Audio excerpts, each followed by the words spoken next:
Welcome dear students, good morning all of you. Dear students,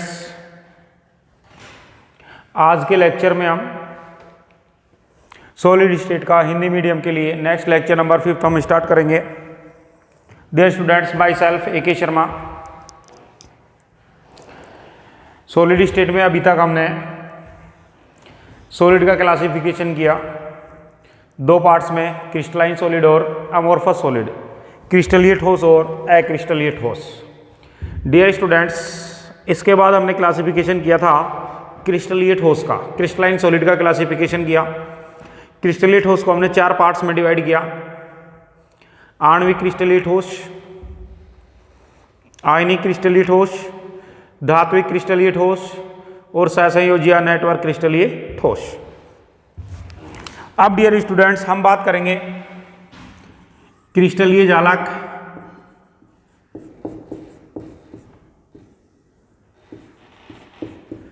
और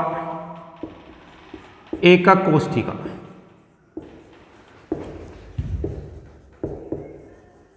क्रिस्टलीय जालक और एकक कोष्ठिका की हम बात करेंगे।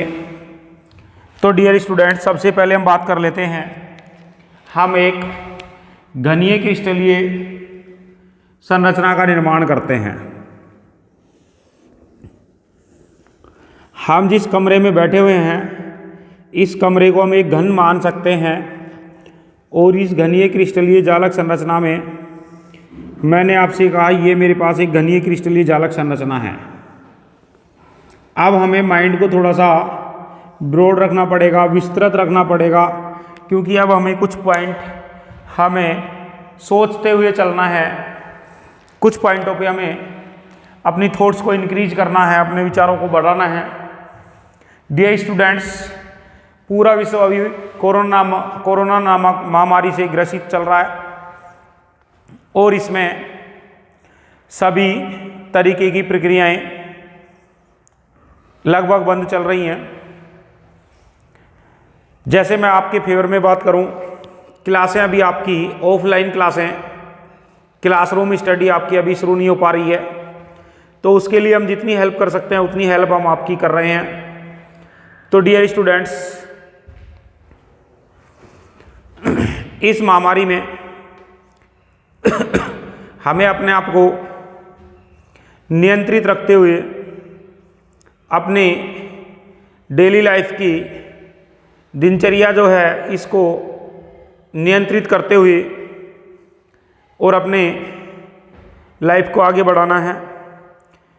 डियर स्टूडेंट्स, इस टाइम आपके पास अचीव करने का बहुत अच्छा मौका है। आप रेगुलर ऑनलाइन स्टडी करके अपने आप को काफ़ी इम्प्रूव कर सकते हैं और अपने गोल को अचीव कर सकते हैं। इसके लिए मेरी शुभकामनाएं आपके साथ हैं और मैं तहे दिल से आप सभी को आशीर्वाद स्वरूप इतना ही कह सकता हूं कि आप अपने गोल पर फोकस रखें, सक्सेस आपको जरूर मिलेगी। क्लियर? तो डियर स्टूडेंट्स, हम अपने टॉपिक को आगे कंटिन्यू करते हैं। हमने कहा क्रिस्टलीय जालक और एकक कोष्ठिका। हमने एक घनीय क्रिस्टलीय समुदाय लिया, एक घनीय संरचना ली। इस घनीय समुदाय में मैंने आपसे कहा, जिस कमरे में बैठे हुए हैं इस कमरे को हम एक क्यूब मान सकते हैं, घन मान सकते हैं। मैं सबसे पहले इस कमरे को 2 भागों में डिवाइड करता हूं, बीचों बीच कमरे के एक वॉल लगा देता हूं, एक दीवार लगा देता हूं। तो दीवार लगाते ही मैं कह दूंगा ये कमरा हमारे पास 2 भागों में डिवाइड हो गया। और मैंने कहा डियर स्टूडेंट, इस तरीके से ये लीजिए, मैंने इस कमरे में एक दीवार खींच दी बीचों बीच, और बीचों बीच दीवार लगाते ही ये कमरा हमारे पास 2 भागों में डिवाइड हो गया। कितने भागों में डिवाइड हो गया? 2 भागों। इस कमरे में हम ऐसे एक दीवार लगा देते हैं, तो ये कमरा कितने भागों में डिवाइड हो गया? 2 में। फिर मैं इधर से भी एक पार्टीशन कर देता हूँ, इधर से भी एक डिवाइडेशन कर देता हूँ दूसरी साइड से।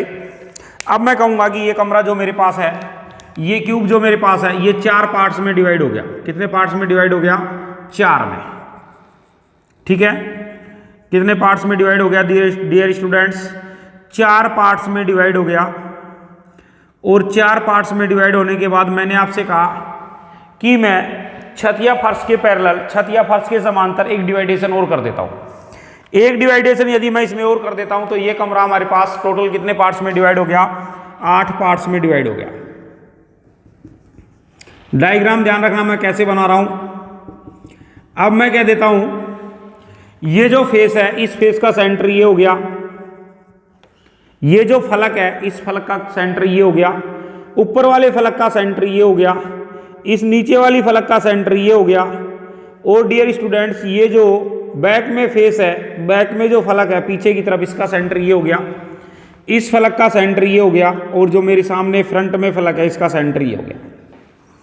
अब मैं सभी सेंटरों को, फलक के केंद्रों को आपस में वापस से मिला देता हूं। तो डियर स्टूडेंट्स सभी फलकों के केंद्रों को मिलाने पर मुझे इस पूरी बॉडी का सेंटर प्राप्त हो जाएगा। ये जो सेंटर आ गया ये पूरी बॉडी का सेंटर है, ठीक है। अब मैंने सपोज किया कि जहां जहां पर हमारे पास ये आपस में कॉर्नर मिल रहे हैं, यहां पर कोई भी अवयवी कण है और ये अवयवी कण है, तो इन अवयवी कणों को मैं यहां पर डॉट स्ट्रक्चर से व्यक्त कर रहा हूं।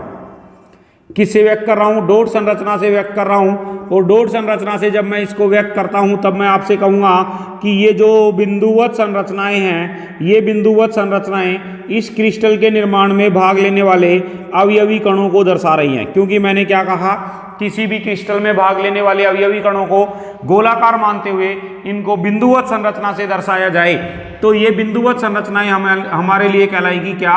जालक बिंदु, या फिर क्या कहलाएंगी? जालक स्थल। क्या कहलाएंगी? जालक बिंदु, या फिर क्या कहलाएंगी? जालक स्थल। क्लियर?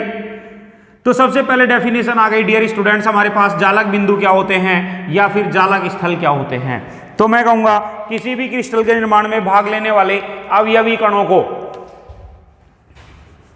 क्या कहा मैंने? किसी भी क्रिस्टल के निर्माण में, क्रिस्टल के निर्माण में भाग लेने वाले अवयवी कणों को किससे? बिंदुवत संरचना से। कौन सी संरचना से? बिंदुवत संरचना से व्यक्त किया जाता है। कौन सी संरचना से व्यक्त किया जाता है? बिंदुवत संरचना से व्यक्त किया जाता है, जिन्हें हम क्या कहते हैं? जालक बिंदु या जालक स्थल कहते हैं। जालक बिंदु या जालक स्थल कहते हैं। क्लियर हो गई बात?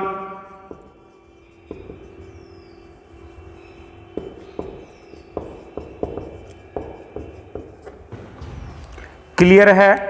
किसी प्राणी को दिक्कत है तो बताइए। चलो आगे। सबसे पहले मैंने डिफाइन किया जालक बिंदु को, और हमारे पास हमने कह दिया कि किसी भी क्रिस्टल के निर्माण में भाग लेने वाले अवयवी कणों को कौन सी संरचना से दर्शाया? जालक बिंदु से, बिंदुवत संरचना से दर्शाया, जिसको हमने कह दिया जालक बिंदु। ठीक है। अब मैं आपसे कहूंगा कि जालक बिंदु के स्थान पर क्या व्यवस्थित हो सकते हैं, तब मैं आपसे कहूंगा अवयवी कण। और अवयवी कण के रूप में डियर स्टूडेंट्स हमारे पास परमाणु हो सकते हैं, चाहे तो धातु के परमाणु हो, चाहे अधातु के परमाणु, अणु हो सकते हैं, या फिर मैंने आपसे कहा कि इनके रूप में मेरे पास क्या हो सकते हैं? आयन हो सकते हैं। ठीक है। अब मैं आपसे कहूंगा इस क्रिस्टल के निर्माण में भाग ले रहे इन अवयवी कणों को जब हम रेखीय संरचना में त्रिविमीय रूप से निर्धारित कर देते हैं, तब हमारे पास एक संरचना प्राप्त होती है। इस संरचना को हम क्रिस्टलीय जालक कहते हैं। क्या कहते हैं? क्रिस्टलीय जालक। क्या कह देते हैं डियर स्टूडेंट्स? क्रिस्टलीय जालक। तो परिभाषा क्या हो गई? मैं आपसे कहूंगा कि जालक बिंदुओं को, कौन से बिंदुओं को? जालक बिंदुओं को, जालक बिंदु का मतलब अवयवी कणों को, जालक बिंदुओं को त्रिविमीय, जालक बिंदुओं को मिलाने पर प्राप्त त्रिविमीय संरचना, त्रिविमीय संरचना, जालक बिंदुओं को रेखीय रूप से मिलाने पर प्राप्त त्रिविमीय संरचना क्या कहलाएगी? क्रिस्टलीय जालक कहलाएगी। अब डियर स्टूडेंट्स, इस क्रिस्टल जालक के निर्माण में देखो ऐसी छोटी छोटी कितनी इकाइयां भाग ले रही हैं। ये मेरे पास एक छोटी से छोटी इकाई हो गई और ऐसी छोटी छोटी 8 इकाइयां मिल करके और 8 इकाइयां मिल करके इस क्रिस्टल का निर्धारण कर रही हैं। कितनी इकाइयां मिल करके? 8 इकाइयां मिल करके और इस क्रिस्टल का निर्धारण कर रही हैं। कितनी इकाइयां मिल करके कर रही हैं? 8 इकाइयां। एक ये हो गई, एक इसके पीछे हो गई, एक ये हो गई 3, एक ये हो गई 4 और 4 इनके नीचे हो गई। ठीक है, तो मैंने आपसे कहा कि टोटल कितनी इकाइयां मेरे पास यहाँ व्यवस्थित हैं? 8 इकाइयां व्यवस्थित हैं। ये छोटी छोटी 8 इकाइयां जो इस क्रिस्टल का निर्धारण करती हैं, इस छोटी से छोटी इकाई को हम बोलते हैं एकक कोष्ठिका। क्या बोलते हैं? एकक कोष्ठिका, यूनिट शेल। ठीक है, तो डियर स्टूडेंट्स, अब हमारे पास एक नई डेफिनेशन आ गई एकक कोष्ठिका। क्या डेफिनेशन आ गई? एकक कोष्ठिका। ठीक है, तो मैं आपसे कहूंगा क्रिस्टल जालक के निर्माण में भाग लेने वाली छोटी से छोटी इकाई जिसकी बार बार पुनरावृत्ति से, जिसको हम बार बार अरेंज करते चले जाएंगे, व्यवस्थित करते चले जाएंगे, तब हमारे पास इस क्रिस्टल का निर्धारण हो जाएगा। तब इस इकाई को हम क्या कहते हैं? एकक कोष्ठिका। तो मैंने डेफिनेशन दे दी क्रिस्टल जालक के निर्माण में, क्रिस्टल जालक के निर्माण में भाग लेने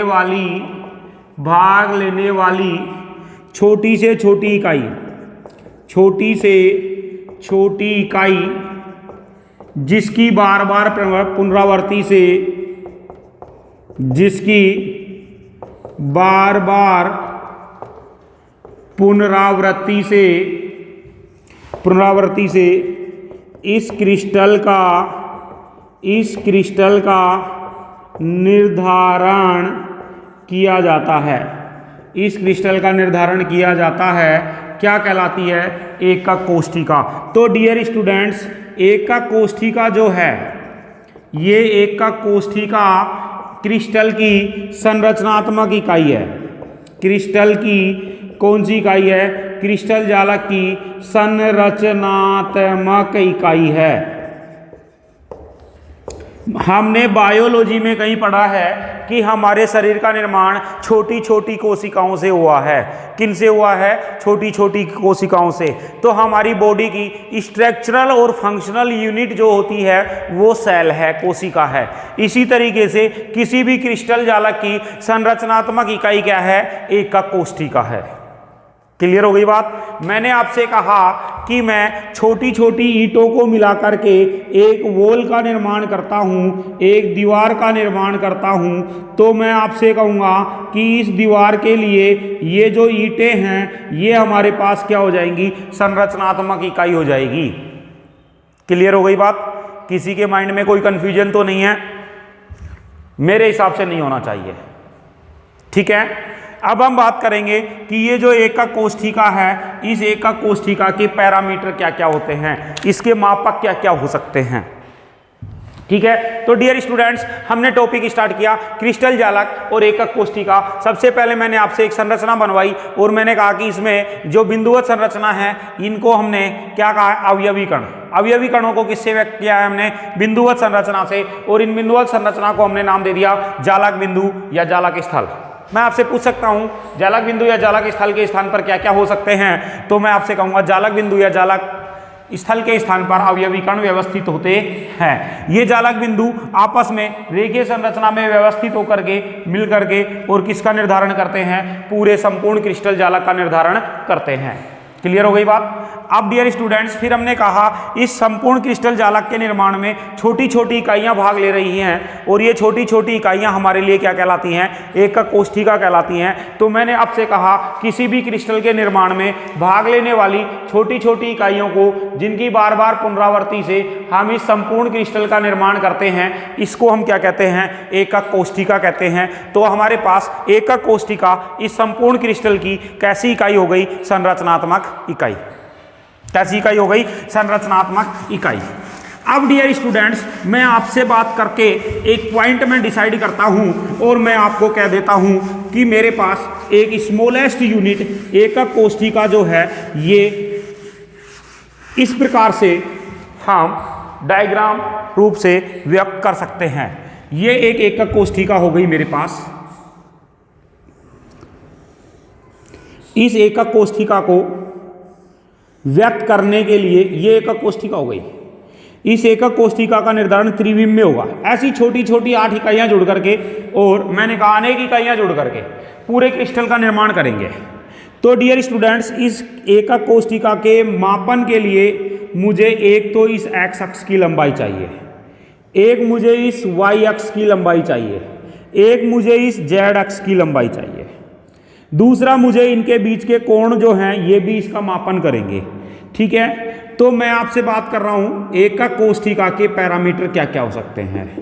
एकक कोष्ठिका के पैरामीटर, क्लियर। एकक कोष्ठिका के पैरामीटर, एकक कोष्ठिका के मापक क्या क्या हो सकते हैं। तो मैंने आपसे कहा फर्स्ट मापक मेरे पास हो सकता है अक्षों की लंबाइयों का मापन, अक्षों की लंबाइयां। और अक्षों की लंबाइयों को हम डियर स्टूडेंट्स, हम एक्स अक्ष की लंबाई को रिप्रेजेंट करेंगे ए से, वाई अक्ष की लंबाई को रिप्रेजेंट करेंगे बी से, और जेड अक्ष की लंबाई को रिप्रेजेंट करेंगे सी से। तो अक्षों की लंबाइयां, यानी कि पहला पैरामीटर हो गया लंबाइयों के पैरामीटर, अक्षों की लंबाई के पैरामीटर, अक्षों की लंबाई, अक्षों की लंबाइयों के पैरामीटर। और अक्षों की लंबाई के पैरामीटर को हमने किससे लिखा है, ए बी और सी से। किससे लिखा है, ए बी और सी से। दूसरा पैरामीटर हमारे पास होगा, क्या होगा, अक्षों के मध्य के कोणों के पैरामीटर। अक्षों के बीच जो कोण बन रहे हैं इनके पैरामीटर, और इनके पैरामीटर को हम लिखते हैं अल्फा, बीटा और गामा से। किससे व्यक्त करेंगे, अल्फा, बीटा, गामा से। ध्यान देना, बी और सी के बीच का अल्फा है, सी और ए के बीच का जो कोण है ये बीटा है, और ए और बी के बीच का कोण है जो है ये गामा है। क्लियर है, फिक्स है ये, क्योंकि इनके आधार पर हम आगे ब्रेवेज जालक का निर्धारण करेंगे। तो डियर स्टूडेंट्स, मैंने कहा ए और बी के बीच का जो कोण है, ए और बी के बीच का जो कोण है ये गामा है, बी और सी के बीच का जो कोण है ये अल्फा है, और सी और ए के बीच का जो कोण है ये मेरे पास बीटा है। 3 टाइप के कोण हो गए मेरे पास। तो मैं आपसे कहूंगा कुल कितने हो गए पैरामीटर, तो कुल पैरामीटर हमारे पास हो गए 9। कुल पैरामीटर कितने हो गए, 9। 3 लंबाइयों के ए बी सी और 3 कोणों के अल्फा, बीटा और गामा। कितने प्रकार के होते हैं, तो 2 प्रकार के होते हैं, लंबाइयों के पैरामीटर और कोणों के पैरामीटर। कितने प्रकार के होते हैं, प्रकार की बात करें, प्रकार की बात करें तो 2 प्रकार के होते हैं। और कुल कितने होते हैं, कुल की बात करें तो 9 होते हैं। क्लियर, किसी को डाउट है क्या, नहीं होना चाहिए। ठीक है, कंफ्यूजन नहीं होना चाहिए। कंफ्यूजन का लाइफ में कोई औचित्य नहीं है। ठीक है, तो डियर स्टूडेंट्स, हमारे पास सेकंड पॉइंट आज का हमने कंप्लीट किया, एकक कोष्ठिका के पैरामीटर। अब मैं आपसे एकक कोष्ठिका जो है इसका क्लासिफिकेशन कर रहा हूं, वर्गीकरण। नेक्स्ट टॉपिक हम ले रहे हैं एकक कोष्ठिका का वर्गीकरण। बहुत सही तरीके से इसको देखना है। और अब हमारे पास टॉपिक है एकक कोष्ठिका का वर्गीकरण। एकक कोष्ठिका को हम 2 भागों में डिवाइड करेंगे। कितने भागों में, 2 भागों में डिवाइड करेंगे एकक कोष्ठिका। इस एकक कोष्ठिका को हमने 2 भागों में डिवाइड किया। एक हो गया हमारे पास सरल एकक कोष्ठिका, फर्स्ट हो गया सरल एकक कोष्ठिका, सरल एकक कोष्ठिका। कौन सी एकक कोष्ठिका? सरल एकक कोष्ठिका। दूसरा मैंने वर्गीकरण किया और दूसरे पर मैंने आपसे कहा सेकंड होती है केंद्रित एकक कोष्ठिका। केंद्रित एकक कोष्ठिका कितने भागों में डिवाइड कर दिया हमने? 2 भागों में, सरल एकक कोष्ठिका और केंद्रित एकक कोष्ठिका। ठीक है, सरल एकक कोष्ठिका का मतलब क्या हो गया? सरल एकक कोष्ठिका का मतलब हो गया कि वह एकक कोष्ठिका जिसमें अवयवी कण, कौन से कण? अवयवी कण प्रत्येक कोनों पर उपस्थित होते हैं। कहाँ पर उपस्थित होते हैं? प्रत्येक कोनों पर उपस्थित होते हैं। कहाँ पर उपस्थित होते हैं? प्रत्येक कोनों पर उपस्थित होते हैं। कहाँ पर उपस्थित होते हैं? प्रत्येक कोनों पर उपस्थित होते हैं। अरे कहाँ पर उपस्थित होते हैं? प्रत्येक कोनों पर उपस्थित होते हैं। तो मैंने ये डायग्राम बना दिया।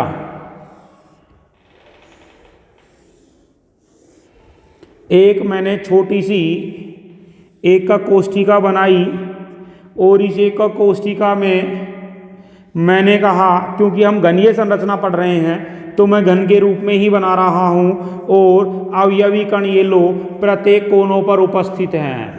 कहाँ पर उपस्थित हैं? प्रत्येक कोनों पर उपस्थित हैं। कहाँ पर उपस्थित हैं? प्रत्येक कोनों पर उपस्थित हैं। तो मैं आपसे कह दूंगा इसमें जालक बिंदु या जालक स्थलों की संख्या कितनी होगी? कोने कितने हैं? देखो 1 2 3 4 5 6 7 8, कोनों की संख्या कितनी हो गई? 8।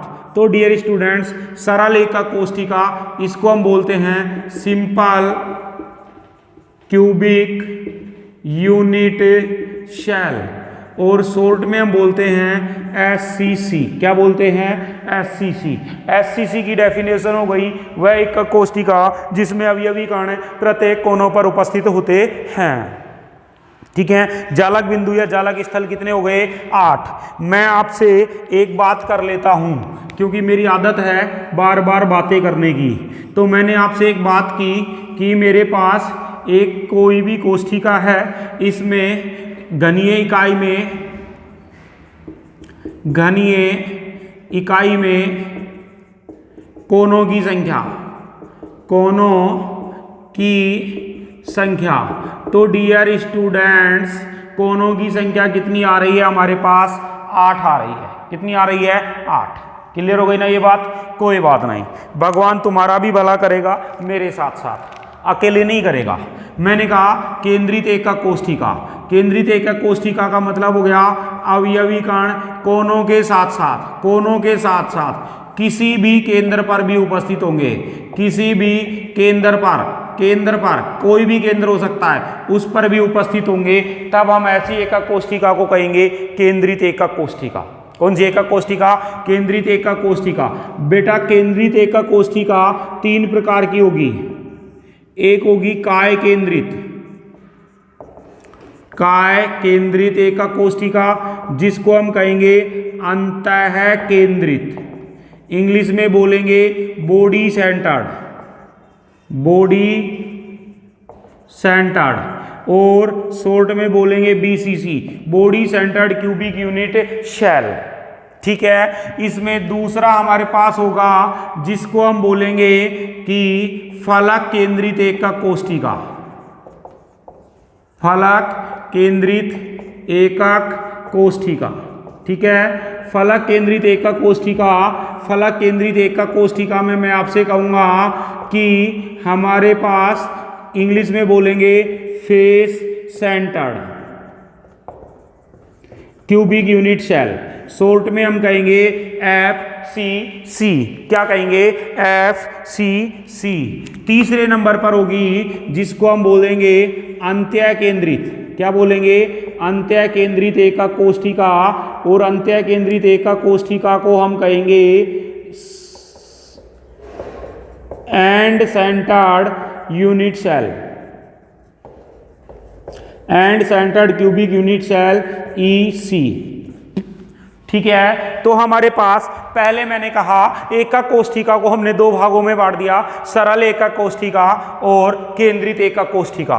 केंद्रित एकक कोष्ठिका को फिर से हमने तीन भागों में बांटा, क्या क्या, काय केंद्रित या अंतः केंद्रित, फलक केंद्रित और अंत्य केंद्रित, बीसीसी, एफसीसी और ईसी। ठीक है। बीसीसी का मतलब क्या हो गया, बीसीसी का मतलब हमारे पास हो गया कि अवयवी कण प्रत्येक कोने के साथ साथ, अवयवी कण प्रत्येक कोनों के साथ साथ, प्रत्येक कोनों के साथ साथ निकाय के केंद्र पर होंगे। निकाय के कहाँ होंगे, केंद्र पर। निकाय के कहाँ होंगे, केंद्र पर भी उपस्थित होते हैं। और मैंने कहा ये मेरे पास एक सेंटर्ड यूनिट सेल बन गई बीसीसी, जिसमें अवयवी कण प्रत्येक कोनों पर हैं। देखो कोने कितने बताए मैंने, 8। कितने कोने बताए, 8। एक बॉडी का सेंटर, ठीक है ना। अवयवी कण कोनों के साथ साथ एक बॉडी के सेंटर पर भी होंगे। तो डियर स्टूडेंट्स, मैं पूछ सकता हूं कुल जालक स्थल बीसीसी में कितने हो जाएंगे। बीसीसी में जालक स्थल हो जाएंगे 9। कैसे हो जाएंगे, 8 कोनों से हो जाएंगे और एक बॉडी के सेंटर से हो जाएगा। ठीक है। अब बात करेंगे एफसीसी। एफसीसी का मतलब हो गया जिसमें अवयवी कण कोनों के साथ साथ, प्रत्येक कोनों के साथ साथ प्रत्येक फलक के केंद्र पर भी होंगे। फलक केंद्रित यानी कि प्रत्येक फलक के केंद्र पर भी होंगे। ठीक है। और मैं आपसे कह दूंगा कि ये मेरे पास एक एफसीसी संरचना बन गई। कौन सी संरचना बन गई, एफसीसी। ध्यान से देखें फलक कितनी होती हैं, तो देखो कोने कितने थे, 8। फलक कितनी होती हैं, नोटिस करो। देखो एक फलक ये हो गई इस साइड वाली, एक ये हो गई इस साइड वाली, कितनी हो गई, 2। एक ऊपर वाली, एक नीचे वाली, कितनी हो गई, 4। एक पीछे की तरफ 5 और एक ये फ्रंट में है 6। जिस कमरे में बैठे हुए उसमें फलक काउंट कर दो, 4 तो दीवारें, 1 2 3 4, एक नीचे फर्श और एक ऊपर छत। टोटल फलक कितनी हो गई, 6। तो डियर स्टूडेंट्स, मैं कहता हूं घनीय इकाई में कुल फलक कितनी होंगी, 6। कुल फलक कितनी होंगी, 6। क्लियर। नेक्स्ट आता है मेरे पास, अब मैं आपसे कह दूं कि यहां पर कुल जालक बिंदु कितने होंगे।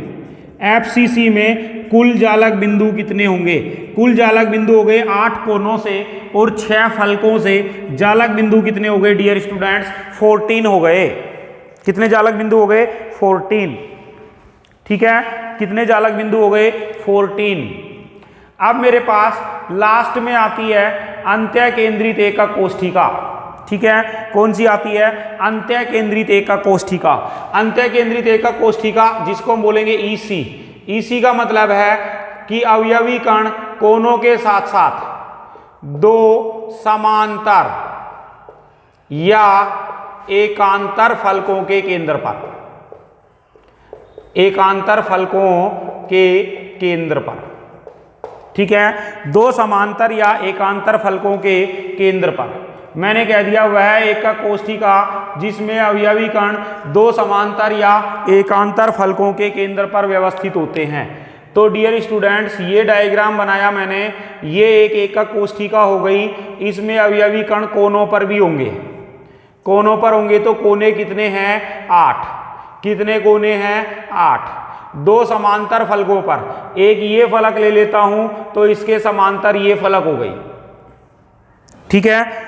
तब मैं कह दूंगा कुल जालक बिंदु, कुल जालक बिंदु, तो मैं कह दूंगा 8 कोनों पर और 2 एकांतर फलकों पर कितने हो गए, 10।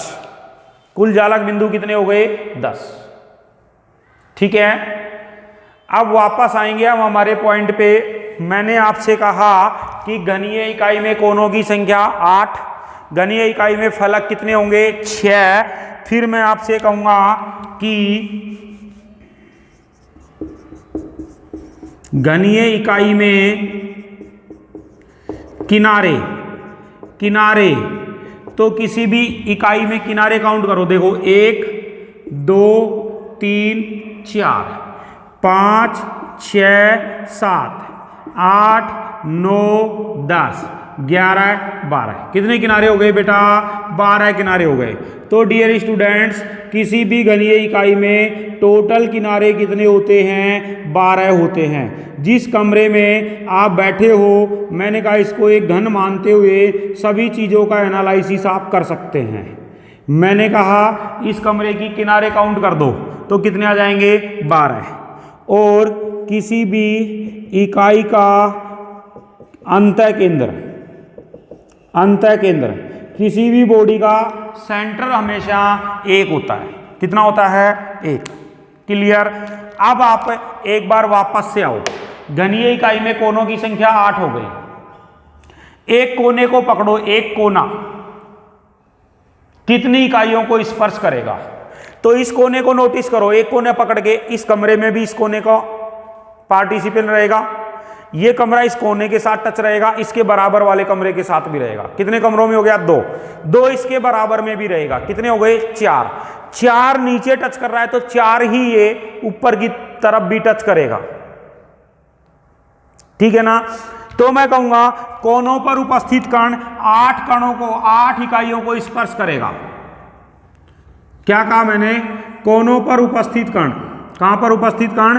कोनों पर उपस्थित कण 8 इकाइयों को स्पर्श करेगा। कोनों पर उपस्थित कण 8 इकाइयों को स्पर्श करेगा। कितनी इकाइयों को? 8 इकाइयों को स्पर्श करता है। कितनी इकाइयों को स्पर्श करता है? 8 इकाइयों को। तो एक कोने से मेरे पास इस कमरे में कितना भाग आएगा कण का? तो इस पे जो भी कण उपस्थित है उसको 8 जगह डिवाइड करेंगे। हमारे पास 1/8, इस पड़ोस वाले के पास भी 1/8, इसके इधर भी 1/8, इसके इधर भी 1/8, सबके पास 1/8 1/8 भाग रहेगा। तो मैं कहूंगा कोने के सापेक्ष, कोने के सापेक्ष कण की संख्या, कणों की, कण की संख्या, कण की संख्या आएगी 1/8। एक कोने से 1/8, टोटल कोनों से काउंट कर सकते हैं हम। मैंने कहा अब नेक्स्ट पॉइंट पे आओ। घनीय इकाई में कुल फलक 6। प्रत्येक फलक 2 इकाइयों को स्पर्श करती है। कितनी इकाइयों को? 2 इकाइयों को स्पर्श करती है। कितनी इकाइयों को? 2 को। चेक कर लो कैसे करती है। ये दीवार है मेरे पास कमरे की, तो एक इस कमरे को टच करेगी, एक पड़ोस वाले को करेगी। इसके सेंटर पे कोई पार्टिकल रख दिया, इसका डिवाइडेशन 2 भागों में होगा, एक इस कमरे के साथ, एक पड़ोस वाले कमरे के साथ। तो मैं कहूंगा फलक के सापेक्ष, फलक के सापेक्ष कण की संख्या, तो एक फलक के सापेक्ष कण की संख्या कितनी आ जाएगी? 1/2। कितनी आ जाएगी? 1/2। कोने के सापेक्ष कितनी आ रही थी? 1/8। फलक के सापेक्ष 1/2। किनारे के सापेक्ष, एक किनारे को पकड़ो, एक किनारा इस किनारे को देखो, इस कमरे को टच कर रहा है, पड़ोसी वाले को भी कर रहा है, 2 ऊपर भी कर रहा है। तो किनारे पर कोई भी कण होगा तो किनारे पर उपस्थित कण 4 इकाइयों को स्पर्श करेगा। कितनी इकाइयों को? 4 इकाइयों को स्पर्श करेगा। तो किनारे के सापेक्ष, किनारे के सापेक्ष कण की संख्या, कण की संख्या कितनी आ जाएगी? 1/4। क्योंकि किनारे पे जो कण होगा उसको 4 इकाइयों में बांटेंगे, हमारे हिस्से में आ गया 1/4। अंतः केंद्र पर जो कण है वो बॉडी के बीच में रहेगा, दूसरे कमरों को टच नहीं करेगा, दूसरी इकाइयों को टच नहीं करेगा। तो अंतः केंद्र के साथ बॉडी के सेंटर के सापेक्ष, बॉडी सेंटर के सापेक्ष, सेंटर के सापेक्ष कण की संख्या हमेशा 1 रहेगी। कण की संख्या हमेशा क्या रहेगी? 1। वापस डिसाइड करो। मैंने कहा एक कोना 8 इकाइयों को स्पर्श करेगा। कोने पे कोई भी कण रख दें तो उसको 8 भागों में विभाजित करेंगे। कितने भागों में विभाजित करेंगे? 8 भागों में विभाजित करेंगे। तो हमारे हिस्से में आ गया 1/8।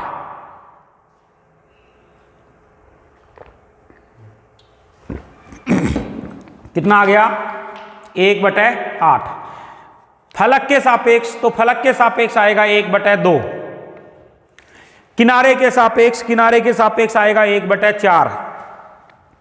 और डियर स्टूडेंट्स, बॉडी के सेंटर के सापेक्ष हमेशा आएगा 1। बॉडी के सेंटर के सापेक्ष कितना आएगा? 1। अब देखो, इसमें कणों की संख्या पूछ लेता हूं मैं। किसमें? मैं कणों की संख्या पूछ रहा हूं आपसे एससीसी में। एससीसी में कणों की संख्या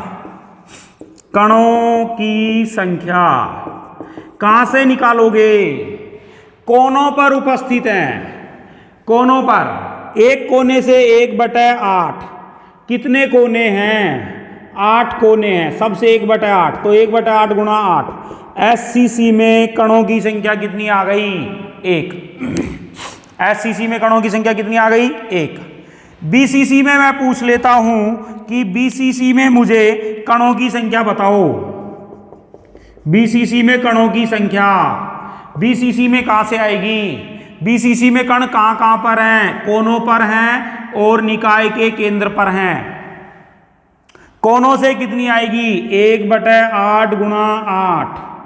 और केंद्र से, बॉडी के सेंटर से हमेशा 1 आती है। 1 + 1 बराबर कितना हो गया? 2। मैं कह दूं फलक केंद्रित एकक कोष्ठिका में कणों की संख्या बताओ। फलक केंद्रित एकक कोष्ठिका में कणों की संख्या, फलक केंद्रित में कहां से आएगी? कोनों से। तो कणों की संख्या कोनों से 1/8 गुणा 8। फलक से 1/2। कितनी फलकों से आएगी? 6 से आएगी। 1 + 3 कितनी हो गई? 4। और फिर ईसी में बता दो। तो ईसी में कणों की संख्या कहां से आएगी? कोनों से 1/8 गुणा 8। और फलक के केंद्र से 1/2। लेकिन कितनी फलकों से? 2 फलकों से, तो गुणा 2। 1 + 1 बराबर कितनी आ जाएगी? 2। कितनी आ जाएगी? 2। ठीक है डियर स्टूडेंट्स, तो मैंने आपसे कहा कि मेरे पास एससीसी में कणों की संख्या, फिर बीसीसी में कणों की संख्या, फिर एफसीसी में और फिर ईसी में मैंने निकाली। मैं दोबारा एक्सप्लेन कर रहा हूं इस बात को, कणों की संख्या का निर्धारण कैसे करेंगे। तो याद रखना, कोने के सापेक्ष कणों की संख्या 1/8, फलक के सापेक्ष 1/2, किनारे के सापेक्ष 1/4, बॉडी के सेंटर के सापेक्ष 1 आएगी। ठीक है, तो हमसे कणों की संख्या पूछ ले, कणों की संख्या ज्ञात करवाए तो करवाएगा एससीसी में। एससीसी की परिभाषा क्या थी? जिसमें अवयवी कण कोनों पर होते हैं। कहां पर होते हैं? कोनों पर। एक कोने से 1/8, टोटल कोने कितने होंगे? 8। कणों की संख्या आ जाएगी 1। फिर हमसे पूछेगा बीसीसी में बताओ। बीसीसी क्या थी? जिसमें कणों की संख्या कोनों पर है, प्लस में अंतः केंद्र पर है, बॉडी के सेंटर पर है। कोनों से कणों की संख्या 1/8 गुणा 8, बॉडी के सेंटर से 1, कितनी हो गई? 2। फिर हमसे कहेगा एफसीसी में कणों की संख्या बताओ। एफसीसी क्या होती है? जिसमें अवयवी कण कोनों पर और प्रत्येक फलक के केंद्र पर होते हैं। प्रत्येक फलक के केंद्र पर होते हैं। कोनों से तो 1/8, कितने कोने हैं? 8। फलक से 1/2, कितनी फलक हैं? 6, कितनी हो गई? 4। ठीक है, फिर आपसे कहेगा ईसीसी में बताओ। ईसीसी क्या होती है? जिसमें अवयवी कण कोनों पर प्लस 2 समांतर या एकांतर फलकों के केंद्र पर, ठीक है। कोनों के सापेक्ष 1/8 गुणा 8, फलक से 1/2, कितनी फलकों पर है? 2 पर है, 2 से गुणा कर दो, 1 + 1 कितनी हो गई? 2। 1 + 1 कितनी हो गई? 2। क्लियर है। इन पे कुछ न्यूमेरिकल क्वेश्चन भी डिस्कस कर लेता है। कुछ न्यूमेरिकल क्वेश्चन भी बोर्ड में काफ़ी बार और नीट और जेई में काफ़ी बार पूछे जाते हैं। क्या क्या हो सकते हैं? 2, 3, 4 क्वेश्चन मैं जल्दी से करवा देता हूं आपको। देखो, सबसे पहले मैंने आपसे कहा कि एक क्रिस्टल बनाया मैंने।